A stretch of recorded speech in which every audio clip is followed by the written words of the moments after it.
ವೀಕ್ಷಕರೇ, ತುಂಬ ಜನ ಕಮೆಂಟ್ ಮೂಲಕ ಕೇಳ್ತಾ ಇದ್ರಿ ರಾಯರ ಹೆಜ್ಜೆ ನಮಸ್ಕಾರದ ಬಗ್ಗೆ ತಿಳಿಸ್ಕೊಡಿ ಅಂತ. ಅದಕ್ಕೋಸ್ಕರ ಈ ಒಂದು ವಿಡಿಯೋನ ಮಾಡ್ತಾ ಇದ್ದೀನಿ. ಶ್ರೀ ರಾಘವೇಂದ್ರ ಸ್ವಾಮಿಗಳಿಗೆ ಪ್ರಿಯವಾದ ಸೇವೆ ಅಂತ ಅಂದರೆ ಹೆಜ್ಜೆ ನಮಸ್ಕಾರದ ಸೇವೆ. ಈ ಒಂದು ಸೇವೆ ಮಾಡೋದ್ರಿಂದ ನಿಮ್ಮ ಇಷ್ಟಾರ್ಥಗಳು ಏನಿರುತ್ತೆ ಅದು ಪ್ರಾಪ್ತಿ ಆಗುತ್ತೆ.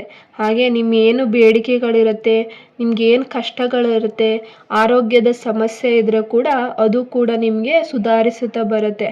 ಹಾಗೆ ರಾಯರು ಈ ಒಂದು ಸೇವೆ ಮಾಡಿದ್ರಿಂದ ನೀವು ಏನೇ ಕೋರಿಕೊಂಡ್ರೂ ನಿಮ್ಮ ಕೋರಿಕೆಗಳನ್ನು ರಾಯರು ನೆರವೇರಿಸ್ತಾರೆ. ಖಂಡಿತವಾಗ್ಲೂ ಹೌದು. ಈ ಒಂದು ಸೇವೆಯನ್ನು ಮಾಡಿ ನೋಡಿ, ನಿಮ್ಮ ಇಷ್ಟಾರ್ಥಗಳು 3 ವಾರಗಳಲ್ಲಿ ನೆರವೇರುತ್ತೆ. ನಾನು ತುಂಬ ಜನ ಸ್ನೇಹಿತರು ಮಾಡಿದ್ದಾರೆ, ಹಾಗೆ ನಾನು ಕೂಡ ಮಾಡಿದ್ದೀನಿ. ನಾನು ಏನು ಅಂದ್ಕೊಂಡು ಈ ಸೇವೆನ ಶುರು ಮಾಡಿದೆ, 3 ದಿನಗಳಲ್ಲಿ ನನಗೆ ಅದು ನೆರವೇರಿದೆ.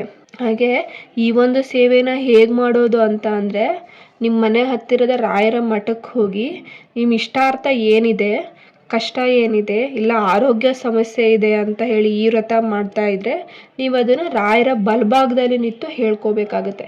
ನಂಗೆ ಇಂಥದ್ದೊಂದು ಕಷ್ಟ ಇದೆ, ಅದಕ್ಕೋಸ್ಕರ ನಾನು ಈ ಒಂದು ಸೇವೆಯನ್ನು ಮಾಡ್ತಾಯಿದ್ದೀನಿ ರಾಯರೇ.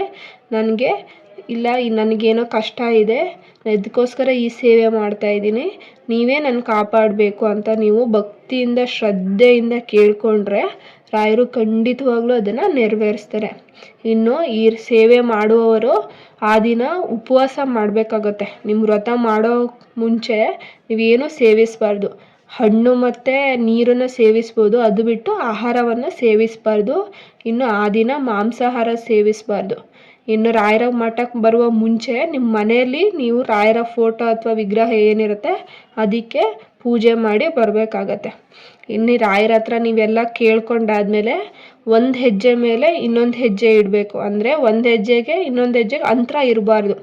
ಹೀಗೆ ಒಂದೊಂದು ಹೆಜ್ಜೆ ಇಡ್ತಾ ನೀವು ಪ್ರತಿಯೊಂದು ಹೆಜ್ಜೆಗೂ ಶ್ರೀ ರಾಘವೇಂದ್ರಾಯ ನಮಃ, ಶ್ರೀ ರಾಘವೇಂದ್ರಾಯ ನಮಃ ಅಂತ ಪ್ರತಿಯೊಂದು ಹೆಜ್ಜೆಗೂ ನೀವು ಮನಸ್ಸಿನಲ್ಲೇ ಈ ಒಂದು ರಾಯರ ಪದ ಏನಿದೆ ಇದನ್ನು ಹೇಳ್ತಾ ನೀವು ಒಂದ್ರ ಮೇಲೆ ಒಂದು ಹೆಜ್ಜೆನ ಇಡ್ತಾ 3 ಬಾರಿ ಆದರೂ ನೀವು ರಾಯರ ಮಠವನ್ನು ಸುತ್ತರಿಬೋದು, ಅಥವಾ 5 ಬಾರಿ ಸುತ್ತರಿಬೋದು, 7 ಬಾರಿ ಸುತ್ತರಿಬೋದು, 21 ಬಾರಿ ಕೂಡ ಸುತ್ತರಿಬೋದು.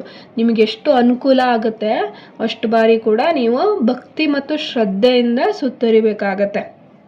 ಇನ್ನು ಇಲ್ಲ ನಾನು ಈ ಒಂದು ಸೇವೆನ ರಾಯರ ಮಠ ಮಂತ್ರಾಲಯಕ್ಕೆ ಹೋಗಿ ನಾನು ಅರ್ಪಿಸ್ತೀನಿ ಈ ಒಂದು ಸೇವೆನ ಅಂತ ಅನ್ನೋರು ಈ ಶನಿವಾರ ಮತ್ತು ಭಾನುವಾರ ಹಾಗೂ ಗುರುವಾರ ಸಮಯದಲ್ಲಿ ಹೋಗಬೇಡಿ. ಯಾಕಂದರೆ ತುಂಬ ಜನರು ಇರ್ತಾರೆ, ನಿಮ್ಗೆ ಈ ಒಂದು ಸೇವೆನ ಮಾಡೋಕ್ಕೆ ಕಷ್ಟ ಆಗುತ್ತೆ.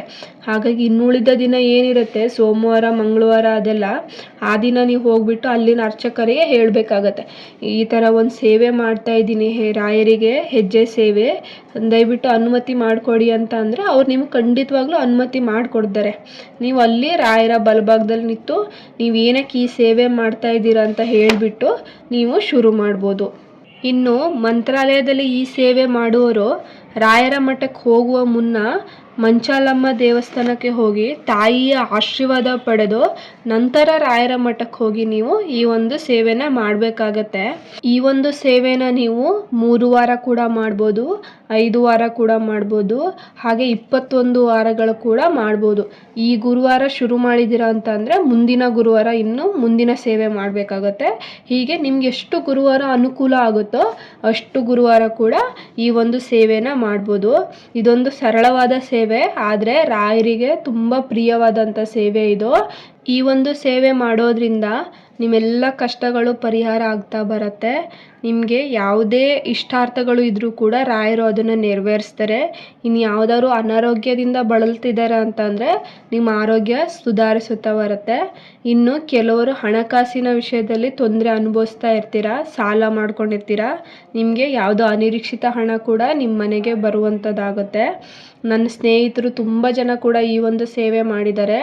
ಅವರು ಇದನ್ನು ಶುರು ಮಾಡಿ 2-3 ವಾರಗಳಲ್ಲೇ ಕೂಡ ಅವರೆಲ್ಲ ಕಷ್ಟಗಳು ಸುಧಾರಿಸುತ್ತಾ ಬಂದಿದೆ. ನಾನು ಕೂಡ ಈ ಒಂದು ಸೇವೆನ ಮಾಡಿದ್ದೀನಿ. ನಾನು ಏನು ಅಂದ್ಕೊಂಡು ಮಾಡಿದೆ, ನನಗೆ 3 ವಾರದಲ್ಲಿ ಕೂಡ ನಂದು ಆ ಕಷ್ಟ ಸುಧಾರಿಸಿದೆ.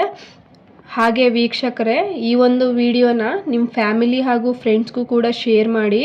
ಅವರು ಕೂಡ ಯಾವುದೋ ಒಂದು ಕಷ್ಟದಲ್ಲಿ ಬಳಲುತ್ತಿರ್ತಾರೆ, ಅವ್ರಿಗೂ ಕೂಡ ಈ ಒಂದು ವಿಡಿಯೋದಿಂದ ಹೆಲ್ಪ್ ಆಗ್ಬೋದು. ಹಾಗೆ ಈ ಒಂದು ವಿಡಿಯೋ ನಿಮಗೆ ಹೆಲ್ಪ್ ಆಗಿದರೆ ಲೈಕ್, ಶೇರ್ ಮತ್ತು ಕಮೆಂಟ್ ಮಾಡಿ. ಮತ್ತು ಯಾರು ರಾಯರನ್ನ ಭಕ್ತಿಯಿಂದ ನಂಬ್ತೀರಾ ಶ್ರೀ ರಾಘವೇಂದ್ರ ಸ್ವಾಮಿ ನಮಃ ಅಂತ ಹೇಳಿ ಕಮೆಂಟ್ ಮಾಡಿ.